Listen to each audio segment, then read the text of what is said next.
Olá, sejam muito bem-vindos ao nosso Por Dentro da Pós. Hoje tratando de um tema bem especial, que é a saúde única e comunicação. Como vocês sabem, a gente também oferta um curso de gestão de comunicação em saúde, além da gente ter uma área completa da saúde com várias especializações para você dar uma olhadinha lá. E o nosso convidado de hoje é o professor William Salles, ele que é coordenador da área de saúde aqui na pós-graduação da Uninter. E junto com ele eu tenho também a professora Edna, que vocês já estão acostumados aqui em ver no nosso bate-bola de sempre. Então queria dar as boas-vindas, professor William, professora Edna, sejam muito bem-vindos. Obrigado, professor Clóvis, professora Edna. Sempre um prazer estar aqui com vocês para fazer esse bate-papo bacana. Legal. Professora Edna. Obrigada também, mais uma vez a parceria, né? Mais uma vez a gente falando de comunicação, a gente sempre nos programas menciona isso, de como a comunicação está inserida nas várias áreas da sociedade e hoje a gente vai fazer exatamente isso, né? Falar da comunicação junto com a saúde. É isso mesmo. Hoje a gente vai tratar dessa intersecção das duas áreas. A gente já falou aqui de política, já falamos da área de educação e hoje a gente selecionou a área da saúde. Acho que vai ser um programa bem especial. O professor William ele é doutor na área de saúde e também tem uma larga experiência aí na sua carreira. E para começar esse programa, eu queria conhecer um pouquinho mais o professor e apresentar ele para vocês.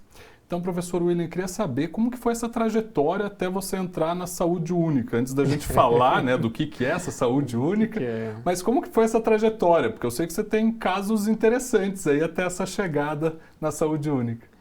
Bom, professor Clóvis, professora Edna, minha formação básica, eu sou biólogo de formação e na formação eu sempre fiz todos os meus estágios na área da saúde, sempre tive conectado aí à vigilância sanitária, então sempre fui, na época da graduação, bem conectado com estágios voltados para essa área, então é uma área que sempre me fascinou muito. Depois da graduação, acabei trabalhando com microbiologia de alimentos, que também é uma área correlata e acaba perpassando a saúde única. E depois fui para o mestrado e o doutorado na área de saúde e meio ambiente, juntando as duas áreas, tanto a área de saúde propriamente dita e a área ambiental, que é uma área de vivência, de abrangência maior do biólogo em si. Mas sempre trabalhei nessa intersecção. E depois, fiz várias pós-graduações lato sensu em diferentes áreas e uma última específica em saúde única, para poder atrelar aí a saúde animal nesse processo, Então, eu dominava muito bem a saúde humana, as coisas que perpassavam a saúde humana, as questões ambientais, que é próprio da formação do biólogo, e faltava um pouco dessa questão da saúde animal, e aí eu fui atrás, e fechei a tríade aí com essa especialização lato sensu daí na área de saúde única. Bacana ver essa evolução, Porque às vezes as pessoas nos assistem, Acha que já nasceu pronto, Acha que está ali, mas é muito estudo, gente, E o William gosta muito de animais, vocês vão ver alguns animais no corpo do William. Ali só aparece a mãozinha hoje, mas o professor William, além de especialização e tudo mais, ele também tem buscado cada vez mais essa questão da complementaridade da saúde animal. E nas palestras recentes que a gente teve a oportunidade de dar junto, isso chama muito atenção, porque é uma abordagem recente, essa formação te ajuda muito, a falar abertamente sobre isso. No entanto que para complementar essa parte de saúde animal, porque a gente nunca para de estudar, Eu estou fazendo uma segunda graduação agora, que é a medicina veterinária, justamente para fundamentar tudo isso, Para fechar realmente essa tríade, para conseguir solidificar isso da melhor forma possível, que é uma coisa que eu gosto, de pesquisar especificamente isso, a saúde única e essa relação que existe de saúde humana, saúde animal, saúde ambiental. Então, se já não bastasse o doutorado, de especializações lato sensu, agora mais uma graduação. A gente volta para a graduação, senta no banco. Isso é para as pessoas verem e observarem aquilo que você pontuou, que a gente não nasce pronto, E quanto mais a gente estuda, mais a gente consegue entender que menos a gente sabe, Então, eu costumo dizer assim, aquilo que a gente estudou é um pontinho no meio de um universo gigante. E quanto mais eu busco, mais eu tento compreender, mais eu entendo e percebo que eu não sei praticamente nada daquele universo onde eu estou imerso.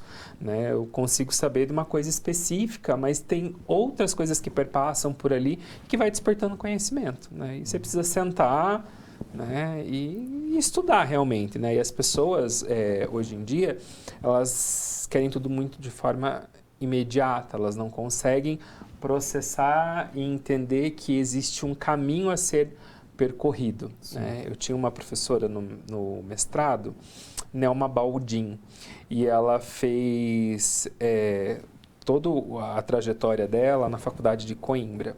E uma das aulas que ela era uma senhorinha, e uma das aulas que ela me disse, e isso ficou marcado para mim, eu nunca vou esquecer, que ela dizia assim: gente, estudar é um ato solitário.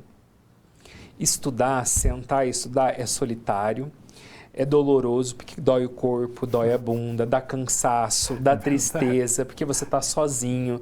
Você olha pela janela, o dia está bonito lá fora, mas você está ali sozinho, você, o caderno, o computador, o tablet, o celular. Coisa, né?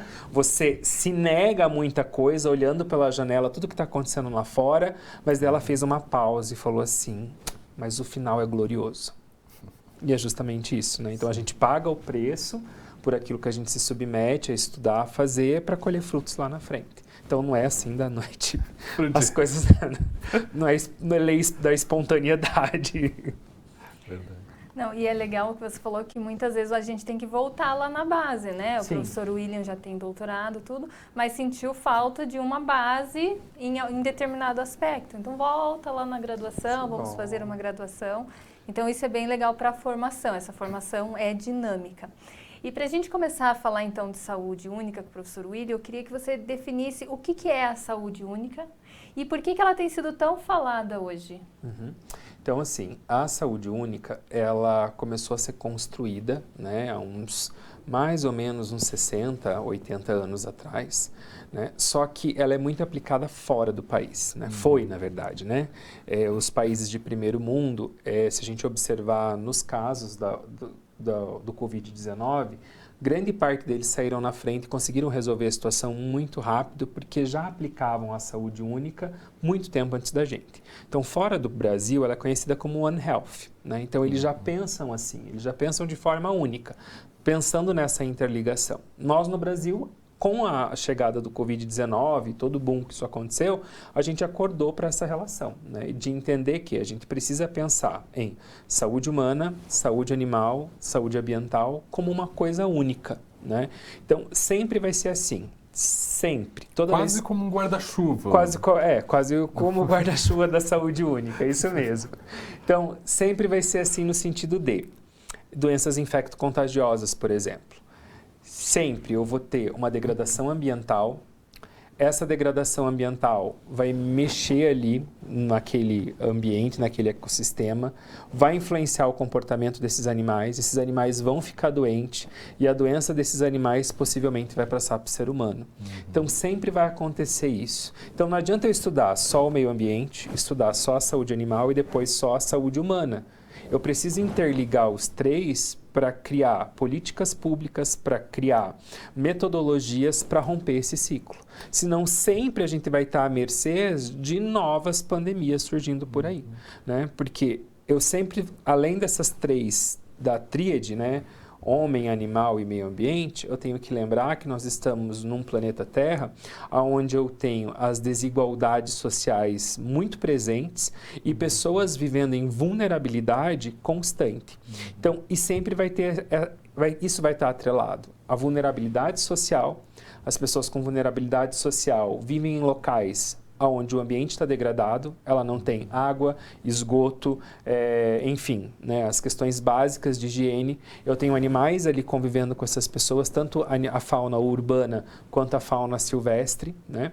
E aí essas doenças começam a transitar entre homens e animais e aí a gente começa a ter isso em larga escala. E isso eu acho que é um ponto interessante que você coloca, William, até pela pergunta da professora Edna, porque assim, a gente às vezes pensa que mas por que fulano come aquilo, né? Por que ele... E é uma questão social também, né? Muitas vezes não tem o que comer e aquele acesso é restrito. E outra questão que eu queria tocar, acho que essas duas se complementam, é também a nossa proximidade hoje com a questão ambiental silvestre, né? Porque antes tinha um certo afastamento, né? Brasil, a gente tem uma extensão territorial gigantesca, que não é a realidade mundial, mas mesmo assim, cada vez mais a gente vê a proximidade, né, silvestre com o ambiente urbano. A gente tem que começar a pensar, quando a gente pensa em saúde única, a longo prazo. Então, vamos pensar daqui a 50 anos. Qual que é a quantidade de população que a gente vai ter na Terra? A Terra, ela não vai aumentar de tamanho, mas a quantidade, a densidade populacional vai. E à medida que a população aumenta, a gente começa a adentrar para dentro de matas fechadas, porque eu preciso colocar essa gente em algum lugar, né? E à medida que eu vou avançando para dentro de espaços fechados e intocáveis, eu vou entrando em contato com micro-organismos que nós nunca tivemos contato antes, né? Então, quando eu visito na história algumas pandemias, algumas epidemias, perdão, que aconteceram, como a do Ebola, por exemplo, isso fica bem nítido, bem claro. Então, a do Ebola, a gente tem um crime intercontinental, né, de pesca predatória na região da Serra Leoa, por exemplo. E essa pesca de navios de outros países esgotaram a pesca local a ponto da população que mora na beirada não ter mais o que comer. Aí essa população sai da margem do mar e para buscar comida ela tem que adentrar a mata fechada. Quando essa população adentra a mata fechada em busca de alimento, o que ela encontra? Macacos mortos. Se eu estou com fome faminto, e eu vejo uma carcaça, eu vou me alimentar dela, e foi isso que aconteceu. A população se alimenta dessa carcaça, e aí a gente tem o paciente zero, né? Eu tenho o spillover, que a gente chama do Ebola, migrando daquela carcaça para o ser humano, e daí toda a história do Ebola que a gente conhece. Às vezes a contaminação no animal silvestre não é tão fica fechada dentro da floresta, né? E pra gente ali, meu Deus do céu, né? E aí pula pra gente. Interessante isso, né, professora? Como que a gente vê esses... Como que você falou? Usou o termo? Spillover. Spillover. O spillover é o transbordamento que a gente chama, né? Então, assim, como nós começamos a conviver muito próximos dos animais silvestres, a chance dos micro-organismos, vírus, bactérias, fungos, enfim, que estão próximos a esses animais migrarem para o ser humano é muito grande. Né? Então, a gente precisa cuidar com relação a isso. E aí eu já deixo um apelo aqui para as pessoas que estão nos acompanhando, que estão nos assistindo. Animal silvestre não é pet. Ponto, né? É bonitinho ver na internet o povo compartilhando e tal. O hype da capivara, né? Então, assim, animal silvestre não é pet. A gente sabe que tem um comércio, a gente sabe que tem pessoas que criam, mas, gente, animal silvestre não é pet. Né? Então, quanto mais eu tenho contato com esses animais silvestres, maior é a chance de um spillover acontecer. Não, e dificulta ainda mais o controle, como você falou, Sim. da história, né? Esse controle está mais desenfreado, né? Mais complicado justamente por essa proximidade e pela necessidade, porque não é intencional, né? Sim. Quando alguém vai lá e pega a carcaça, algo assim, Sim. é uma coisa até muito mais instintiva da necessidade, Sim, da necessidade. né? E da falta de conhecimento, e aí junta tudo, é cultural, né? Um exemplo mais próximo ao que a gente vive hoje, Curitiba, enfim, assim como outras grandes capitais, Rio de Janeiro, a gente tem um grande problema com a esporotricose. O que é a esporotricose? É um fungo de importância hoje epidemiológica que acomete o ser humano, né, uma zoonose, faz lesões na pele bem importantes e que o tratamento é longo. O tratamento demora em torno de 6 meses a 1 ano, o indivíduo tem que tomar a medicação certinha e são lesões significativas. Como que a esporotricose acontece, né? Quem que transmite a esporotricose para o ser humano? O gato. Aí você para pensar, mas todos os apartamentos aonde eu vou, tem telinha, o gato está fechado. Mas em outros locais, esse gato é criado solto, né? O que não pode acontecer. Então, mas como que esse gato é criado solto? Aí a gente volta naquela frase que eu disse para vocês. Eu tenho vulnerabilidade social. Então, eu tenho uma população carente que vive em vulnerabilidade, onde eu tenho lixo a céu aberto, eu não tenho esgoto tratado, aí eu começo a ter fauna sinantrópica ali. O que é essa fauna sinantrópica? Rato, barato, aranha, escorpião e assim vai. E aí essa população carente e vulnerável tem dentro da casa dela uma incidência muito grande de rato. Só que daí eu não tenho dinheiro para desratizar esse ambiente. Mas eu tenho uma opção rápida e barata, que é ter o quê para controlar esses ratos? Um gato. Só que esse gato, ele não vai ficar confinado na telinha. Ele vai ser criado solto, daí ele fica... Até por uma questão cultural, muitas vezes, né? Eu vou deixar o gato passear, ele precisa arranhar a árvore, ele precisa, né, explorar seu comportamento. E aí esse gato vai para o meio ambiente, daí a gente tem várias classificações de comportamento de gato. Gatos ferais, que é aquele que você não consegue pegar, que arranham, mordem o ser humano, gato arisco e assim sucessivamente. E aí o que acontece? Esse gato come esse rato, que já está com a esporotricose, e aí ele traz a esporotricose para dentro de casa. O dono vai fazer o manejo desse gato. A hora que ele pega o gato ali, o gato arranha, morde e aí vincula o esporotrix para a pele humana, fazendo a lesão. Mas daí você para pensar, professor William, mas o Sistema Único de Saúde fornece o tratamento para esse indivíduo que está com a esporotricose. Sim. Ótimo. Ele vai para a unidade de saúde, vai fazer o tratamento, ok. Mas e o gato doente? Quem trata? Que continua infectando outras pessoas. A gente não tem política pública para tratar esse animal doente, né, para dar medicação para esse animal. E esse tutor, ele já está em estado de vulnerabilidade, ele não vai ter dinheiro para pegar esse gato. Sim. Fazer o tratamento particular. Né? Entende? Então, assim, é igual a professora Edna disse, vamos lá e tira, não deixa as pessoas comerem aquela carne daqueles animais silvestres. Não é simples assim, eu chegar lá e falar, não, vocês não vão, a partir de chegar numa comunidade carente, falei, ninguém aqui mais vai ter gato. Tá, e daí o que eu vou fazer com esse monte de rato? Né, que está invadindo as casas, né? Como é que eu vou fazer com o lixo a céu aberto? Como é que eu vou fazer o esgoto a céu aberto? Como é que eu vou... É um problema histórico, né? E daí para você conseguir consertar, como é na educação também, né?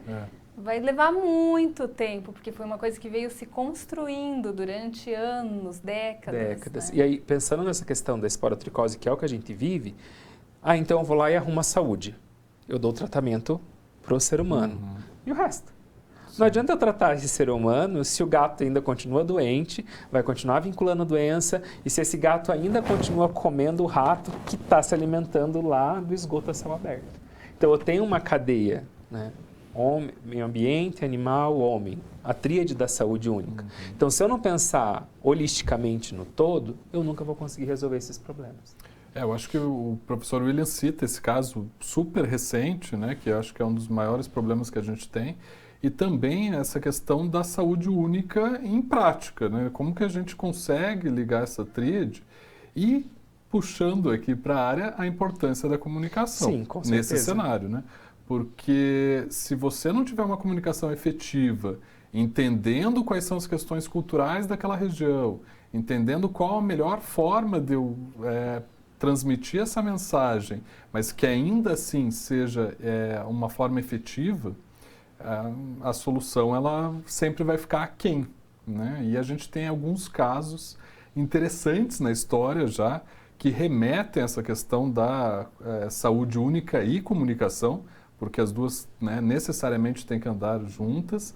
E se a gente fala da questão pública, durante muito tempo em saúde, a coerção foi o tom da comunicação, né? Então, a obrigatoriedade disso, obrigatoriedade daquilo e tal.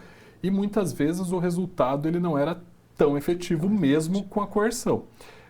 Então, o ideal é conscientizar para que a pessoa mesmo, né, você não precisa coagi-la, mas que a pessoa, né, mude a chave.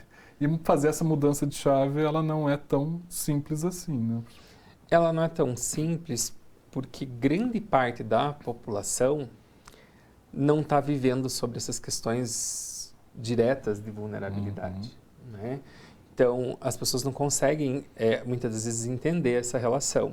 Então, por mais que hoje a gente fale de cidades inteligentes, né, a gente tem Curitiba como um modelo disso e tantas outras capitais, mas quando a gente vai para a periferia, nem tudo é tão inteligente assim.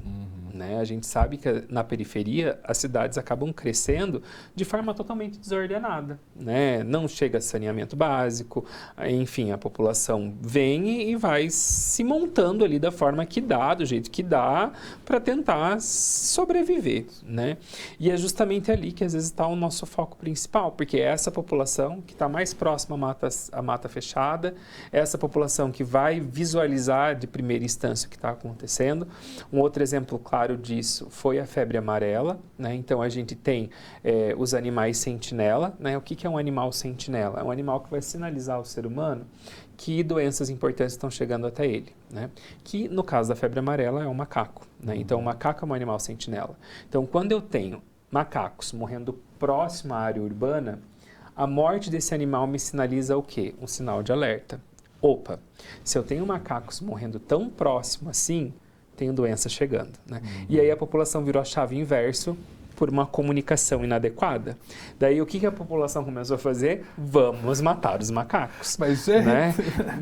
Sendo que o macaco estava nos fazendo um trabalho dizendo assim, ô humanos, nós estamos morrendo, se liguem, porque se a gente está morrendo, daqui a pouco quem vai morrer é vocês, né? Então, foi uma comunicação, né? E depois consertar isso, é pior. A gente já tinha muita gente matando macaco por aí. Não, eu sempre digo que consertar um vício ou de comunicação, ou um problema, uma crise, é muito pior do que você evitar a crise e fazer uma comunicação certa já de primeira.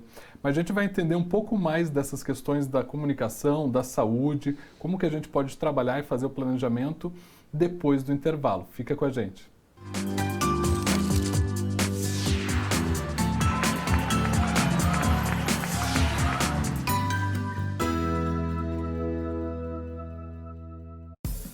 O Ministério do Turismo, a TV Cultura e o Uninter levam até você Provoca. Ainda bem. Metrópolis. Linhas Cruzadas. Estação Livre. Matéria de capa. Senhor Brasil.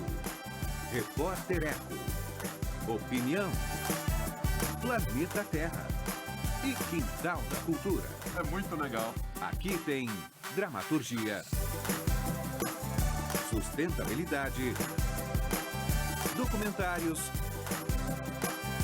música, inclusão, diversidade. Já que tá tudo aqui. Aqui tem cultura.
Na Uninter eu estudo em casa, aqui no Polo e, no meu caso, até com meu pai.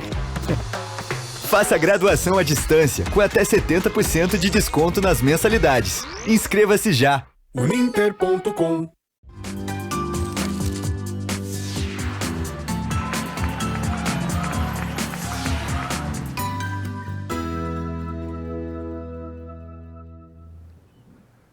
Voltamos aqui com o programa Por Dentro da Pós, hoje discutindo saúde única e comunicação. E no nosso primeiro bloco a gente tratou de algumas questões ali, alguns casos, a importância e o conceito da saúde única e alguns casos de crises sanitárias aí, onde a gente consegue evidenciar essa junção entre saúde única e comunicação. E agora a gente vai continuar essa discussão aprofundando essas questões. Eu estou aqui com o professor William, nosso convidado de hoje, e também com a professora Edna. Bom, professor William, a gente tem também um curso de gestão de comunicação em saúde, onde a gente vai tratar aí de algumas tendências da comunicação na área de saúde. Muito desse conteúdo também vem da sua área, né? A gente trata ali da questão, por exemplo, da humanização do atendimento hoje, que é importante, falar a linguagem do paciente, estar com ele, acompanhar, fazer essa avaliação. Também a gente trata ali da questão da comunicação pública, como fazer uma pesquisa para entender como que é essa percepção daquele contexto, para falar a linguagem daquela região, daquela população e daquela cultura. Como que você vê hoje essa importância da junção das duas áreas? E até a gente fechou o caso, né, o primeiro bloco aí com a febre amarela. Queria entender também se a gente tem outros casos que a gente pode citar nessa junção da comunicação e da saúde única. Bom, professor Clóvis, professora Edna, durante muito tempo, o profissional de saúde, ele achou que ele dava conta de fazer tudo sozinho, né? Então, ele mesmo fazia as suas matérias, suas comunicações, sem fazer esse refinar da informação para levar para a população de um modo geral. Então, durante muito tempo, a gente, enquanto acadêmico da área da saúde, a gente cresceu nas nossas instituições de ensino, enfim, com aquela linguagem científica e achando que é essa linguagem científica que tem que chegar para a população lá na ponta. E muitas das vezes essa população não entende essa linguagem. E até refuta ela, né? Sim. Por ser não de dá. outro mundo. Né? De outro mundo. E de alguns anos para cá, né, a gente entendeu que a gente precisa refinar essa fala e que o fato de refinar essa fala não quer dizer que ela vai se tornar menos científica. Né? Pelo contrário, eu vou refinar essa fala a ponto de eu alcançar realmente quem eu quero, aonde eu quero, que foi para isso que eu estudei. Né? E daí a gente começa a entender a importância de se comunicar direito, né? O quão é importante o profissional de saúde entender que ele precisa do colega da comunicação, de outras áreas, para ele conseguir passar aquele conteúdo que ele estudou tanto, para que esse conteúdo chegue de forma assertiva na população lá na frente, né? E quando a gente tentava fazer isso sozinho, a gente tem a história nos mostrando N erros, né, que a gente viu e até hoje a gente tem isso muito evidente. Né? Então, quando eu tenho, por exemplo, que informar, a gente chama, antigamente se falava comunicação de más notícias, mas hoje em dia a nomenclatura mudou para notícias difíceis. Então, quando eu tenho que passar para uma pessoa, para um paciente, uma informação difícil, tem N formas de ser comunicado. Né? Então, eu posso passar essa informação de forma assertiva, mas de uma forma leve, que a pessoa consiga entender e interiorizar isso sem chocar tanto. Né? Então, por isso que a gente precisa, o profissional de saúde precisa entender de comunicação. Interessante isso, porque deve ter até protocolos, né? Hoje já sendo aplicados ali na junção dessas duas áreas. Tem. Muitas vezes as pessoas não seguem, mas existem protocolos. Bacana. Existem protocolos. E eu acho que um exemplo clássico, né, Edna, é a questão da revolta da vacina. Embora seja antiga, mas ela nos ensina muito sobre, né? Porque a gente vê ali a tentativa de coerção, de novo, da população, né, para vacinação, e aí a desinformação já acontecendo naquela época, sem mídia social, né? Mas já muito presente. A gente fala que a mídia social ela não inventou a desinformação, mas ela facilitou a vida de quem desinforma. Bastante. Né? E aí o pessoal achando que ia ficar com cara de vaca, que, né, enfim, e aí não querendo se vacinar. É complexo isso, né? Porque as pessoas absorvem muito do que está nas redes sociais hoje e esquecem de consultar a fonte real disso, né? Ou o boca a boca, né? Enfim, as pessoas vão distorcendo e isso prejudica muito as questões da área da saúde, né? Lá na linha da frente, lá quem está no fronte de batalha, quem está no beira-leito, por exemplo. Então, prejudica bastante o cuidar desse indivíduo. Então, a saúde única vem justamente para nos mostrar essa relação e o quanto a comunicação é importante nesse processo, né? Saber se comunicar direito. Acho que tem essa função pedagógica, né? Não, e eu estava pensando, é delicado, porque o professor Clóvis ainda citou, né, do tamanho do Brasil, então a gente tem diferentes realidades. Às vezes uma informação, por mais que ela seja clara, que ela seja didática, ela não teve um significado, um sentido, porque não é parte da realidade porque a gente tem N realidades aqui, né, no Brasil. Então, de repente, atinge determinada parte da população, mas outra não. E não é por uma questão de não ter o conhecimento mesmo, não é má vontade, não é isso. E aí é muito complicado a comunicação, principalmente na área da saúde, porque é uma coisa delicada que você precisa, de certa forma, convencer mesmo todo mundo, mas as pessoas precisam entender para ser convencidas. E como é que eu vou fazer tantas realidades diferentes compreenderem aquilo? Então, é realmente muito delicado e muito complicado. A gente vê em diversos casos, desde a revolta da vacina, mas até hoje isso ainda acontecendo, em especial com as redes sociais, que tem essa disseminação. Tem o lado bom, porque a informação chega rápido, mas a desinformação também chega rápido, né? É verdade. Exemplo que a gente está vivendo agora, né, com a gripe aviária, né? Então, a gente tem ido para as mídias, né, para orientar a população de um modo geral, porque hoje a gente tem algumas portarias que o Ministério soltou, né, evitando a circulação de aves, né? Essas aves, elas não, independente, né, se é ornamental, se é ave de produção subsistencial, não é para circular com essas aves onde eu tive focos de identificação de aves silvestres com a gripe aviária. Aqui no Paraná, para não ter o spillover, para não contaminar, né? Então, aqui no Paraná, a gente teve 7 casos já confirmados, positivos, e vários em outros estados. De animais silvestres? De ave silvestre, né? Então, por enquanto, está isso contido nas aves silvestres. Então, a gente sempre orientando a população, olha, estou lá caminhando na praia, encontrei uma ave caída, cambaleante, ela está zonza ou ela está ferida, não manipule esses animais, não pegue na mão esses animais. Ai, tadinha. Né? Tadinha, vou levar para casa. Não, você não vai levar para casa, você não vai manipular, você não vai pegar no colo para tirar uma selfie, não. Né? Simplesmente não. Tem isso também. Tem isso também, né? Então, o que você vai fazer? Vai ligar pro mapa ou vai ligar para a vigilância sanitária, enfim, vai comunicar à Secretaria de Saúde.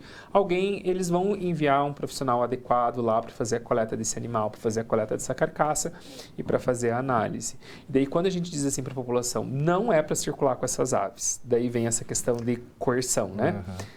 Aí, porque falou que não é para ir? Pois agora eu vou, né? Tenho então, direito agora de ir e eu vir. vou. Só que daí, nesse agora eu vou, vai migrar o vírus da ave silvestre, ele pode migrar para linha de produção, para ave de subsistência, né? E aí as pessoas têm que entender do impacto disso, porque se o vírus da gripe aviária migrar para as aves que são criadas para o abate, por exemplo, para subsistência, eu vou ter que abater toda aquela criação. As pessoas não conseguem entender isso em larga escala. E um impacto econômico, porque isso está ligado à exportação, por isso que a gente saúde pensa humana. no único. Né? Porque se eu tenho aquele produtor e ele tem lá 20 mil aves, eu vou ter que abater essas 20 mil aves. Como é que ele paga o banco? Como é que o banco vai girar com o dinheiro que ele não vai ter daquele produtor? E daí eu tenho um impacto da saúde econômica gigante, né? O impacto na saúde humana, porque esse produtor já manejou aquelas aves contaminadas e pode não ter manejado de forma adequada e pode ter se contaminado. E aí a gente começa. E é um ciclo que a gente viu muito recente com a pandemia, né? Essa discussão entre economia e saúde, como se fossem rivais históricas, quando na verdade você resolvendo o problema de saúde, você ia resolver o problema econômico. Né? Então é atrelado, né? Você está atrelado. Então por isso que é importante comunicar isso de uma forma adequada para a população, explicar para a população, olha, por que não pode fazer? Não é simplesmente soltar uma portaria e dizer, ninguém circula mais. Não, gente. Mas por quê? Por isso, por isso e por isso. Qual que é o risco disso acontecer? Né? A gente até, nos bastidores, esses dias, a gente estava conversando, se a gripe aviária migrar para o humano, a chance é meio a meio. Né? Então, a taxa de letalidade é muito maior que a do Covid, né? Então, de 52% da gripe aviária se ela migrar para o humano. Então, isso é meio a meio. Altíssima, né? Entendeu? Então você assim, pegou, a do Covid não foi meio a meio e já fez um estrago. Um estrago e colabou o serviço de saúde. Agora, você imagine, né, a literatura tem nos mostrado que é 52%. Então, 52% é uma taxa muito alta, né, de letalidade. Então, as pessoas precisam entender isso. Né? Então, a prevenção é a melhor forma nesse momento. Não, bem interessante esse caso que você coloca, e a professora Edna tinha citado esse desdobramento das campanhas numa realidade brasileira, que é diferente de uma realidade Sim, europeia, porque a gente total. tem ali uma concentração populacional muito grande e as múltiplas realidades brasileiras não nos permitem isso. Então, para quem é da comunicação, trabalhar nesse desdobramento regionalizado é importante. E aí a gente estava falando, né, num programa anterior, sobre a importância de ter profissionais de carreira que sejam de comunicação e de saúde, que eles se conversem, além das agências de comunicação que atendem essas instâncias, na realização desse desdobramento, que é embasado em pesquisa. Hoje a gente tem uma interação gigante em mídia social para entender disso, mas também tem que ser em campo, também tem que fazer a pesquisa cara a cara. Mas ter esses profissionais qualificados é importante, por isso que a gente fala tanto da especialização, né? No Brasil, quem iniciou esse processo da comunicação e da saúde unificados foi a Fiocruz, por motivos óbvios. Né? Então a gente tem uma revista super qualificada, acadêmica, de pesquisa séria de comunicação e saúde, da Fiocruz, um programa de mestrado, especializações, e a Uninter foi pioneira de forma privada também em satisfazer essa demanda, que, claro, né, ela aumentou com a pandemia, mas ela não surgiu dessa pandemia de Covid-19. E a gente está vendo que o professor William traz ali realidades que nos assustam. Espero que a gente tenha um aprendizado recente, né, professora Edna e professor William? Pois é, porque ele traz os dados ali, dá até um frio na barriga, né? Dá vontade de falar, gente, pelo amor de Deus, entendam isso, escutou? Não tira selfie com a ave, não manipula a ave, não pega a ave, liga para um serviço adequado para ir lá. Sem dancinha da ave. Mas é complicado o convencimento, porque a gente vê com coisas simples, né? As pessoas, porque muitas pessoas, mesmo você falando assim, é 52%, muitas pessoas vão pensar, porque a gente ainda tem isso, mas não vai chegar no homem. Sim. Ai, é e a gente viu isso com a pandemia de Covid, né? Exagero, não vai chegar. E no Brasil a gente estava numa questão privilegiada, porque tudo iniciou muito longe, né? Sim. E a gente viu tudo acontecendo e achou que no Brasil ia ser diferente, né? É lá longe, não vai chegar aqui. Impressionante, né? Como mudar o comportamento e a atitude. E é uma coisa simples assim, mas essa conscientização que também, como é uma coisa histórica, tem que ser trabalhado constantemente, Quer ver né? um exemplo clássico disso é quem viaja muito para fora do país e aí chega lá no exterior, vê alimentos de origem animal e quer trazer para cá, né? Então, o que seriam esses alimentos de origem animal? Queijo, salames, qualquer coisa que é de origem animal. Aí, às vezes, dá sorte de passar pelo volume de não tem profissional suficiente, né, na alfândega ali para conseguir triar. Às vezes, passa e entra, que é um perigo, e às vezes, né, graças à sorte, né, a alfândega para. E aí a alfândega pega e joga fora e as pessoas ficam muito bravas. Não, mas tem selo, tem não sei o quê, tem não sei o quê, tem não sei o quê. Gente, vamos lá, você está trazendo um alimento de origem animal que não é do nosso país, ele é de outro país. Esse alimento pode entrar para cá, ele pode estar trazendo bactérias, micro-organismos de importância que nossos rebanhos não têm. E aí você pode vincular isso aqui. Então, por isso que é jogado fora. E às vezes as pessoas ficam assim, eles vão comer depois. Não, gente, é descartado mesmo. Eu ia falar isso, duvido que jogue fora. Não, é descartado, tem que ser registrado isso, né? Tem registros que são feitos, isso é descartado e incinerado. Porque a chance de ocorrer um problema maior é gigantesco, né? No entanto, que eu até brinco com os meus alunos, eu falo assim, vai viajar para fora do país? Ok. Porque a galera vai e chega lá, quer comer tudo que é coisa diferente. Eu falei, gente, concentra um dia. Pega tudo que você achou diferente que você quer comer, deixa para o último dia. Porque se for para ficar doente, você já está vindo embora, né? Então, come aquelas coisas diferentonas que você quer comer, você está no último dia que você já vai vir embora. Agora a galera queima largada. No primeiro dia, já come um negócio cru aqui, come um queijo mole diferente, azul cor-de-rosa lá, um negócio aqui, que não é da tua flora. Você não está acostumado com aquilo, você vai passar mal. Então, é simples assim. Então, concentra no último dia, né? Pra você não ter tua viagem prejudicada. E aí a galera quer trazer isso pra cá. Não vai rolar. Não dá, né? Não dá. E a gente que acompanha aqueles programas de aeroportos, onde a gente aprende inglês e outras questões. Meu Deus, as pessoas perderam a noção, tudo que você possa imaginar. Inclusive de qualquer jeito, de né? qualquer jeito. No meio da roupa. É animal, é semente. Ainda tem isso, o transporte de uma forma inadequada. Totalmente, e enfim. Então não pode, gente. Não pode. Né? Você já teve o privilégio de ir para outro lugar e experimentar lá. Deixa lá. Ok, né? Experimentei, ok. E volte com a experiência visual olfativa na memória. Não traga para cá, porque pode acontecer. Legal. Um outro exemplo que a gente tem, professor Clóvis e professora Edna, é do contrabando de animais silvestres, né? Que é um outro problema que a gente tem.